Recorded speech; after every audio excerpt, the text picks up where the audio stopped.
All right, with the bumper on and the lights in, I need to finish up the wiring in the trunk, and that includes the fuel pump. So I've yet to fit the fuel pump. So interesting find, I guess. This was the fuel pump that came off, and it's completely different to the brand new pump which I bought. I've used the right part number for the Series 2 fuel pump. So I guess at some point this was switched. It's got different connections for fuel in and fuel out. It's a slightly different size, and it's a completely different orientation. So this is the right pump. It's got the right connections from the fuel tank and up to the fuel filter at the front. These are banjo fittings, and there's a special pipe that goes to that. In addition, this has also got an end bracket, which connects to the trunk floor. In addition to this bracket here. So obviously, I'm hoping that this is all correct, but it's looking very correct, and it's a relatively straightforward installation. This stud bolts in to the floor, and these are through bolts.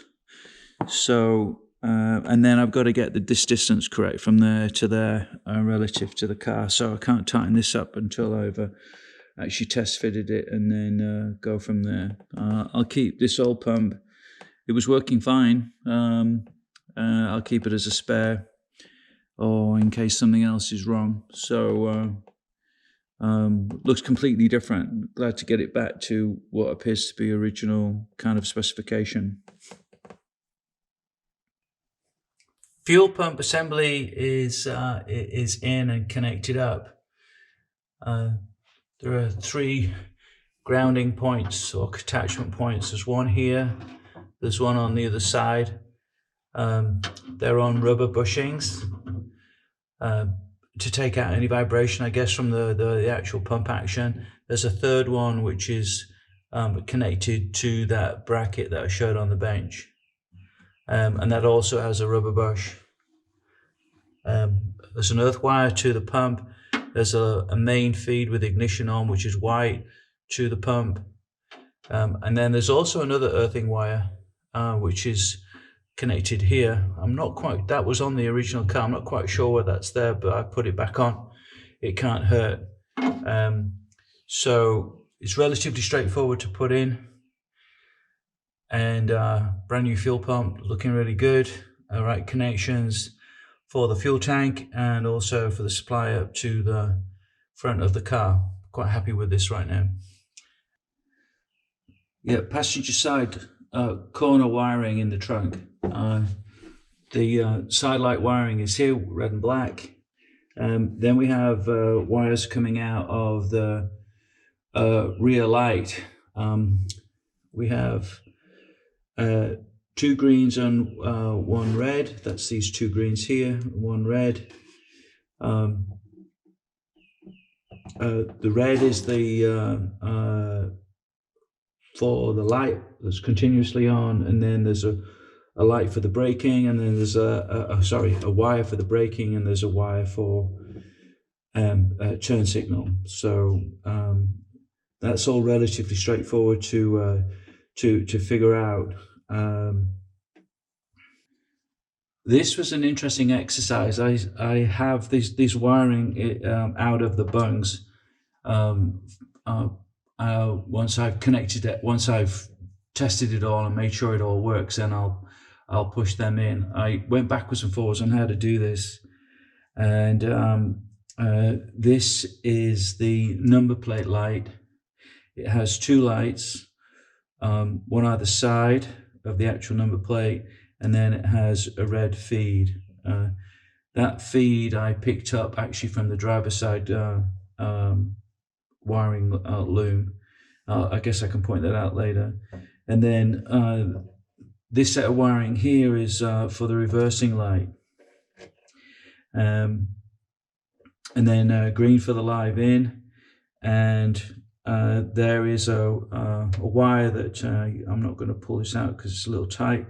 There's a wire that comes from the front of the loom where you're engaging the switch on the gearbox.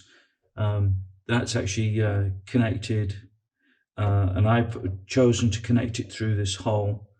And then I've added an extra earthing strip here that wasn't on the original. Basically, I've just matched what's on this other side. It wasn't exactly clear to me exactly how to set this up, so I spent some time thinking about it, and ultimately I went that way. Right, so I'm actually pretty happy with that. A little busier on the driver's side for the trunk wiring. Again, this is a side light. Has red and black that picks up the red live feed coming from the front of the car. And that's actually connected into to here, and then this is where I'm picking up the red feed for the number plate light that was in the center of the car. This is that wire that I talked about that's coming from the front of the car related to the gearbox for the reverse. And again, we have a turn signal and a brake a brake light. So it took me a little time to figure out exactly how to do that, mainly because of the confusion associated with the reversing light and the number plate light. But right now I'm quite comfortable with where I have this. Obviously I need to test it all out and debug it if I've got any problems when we come to check the electrics. All right, next up is the fuel tank.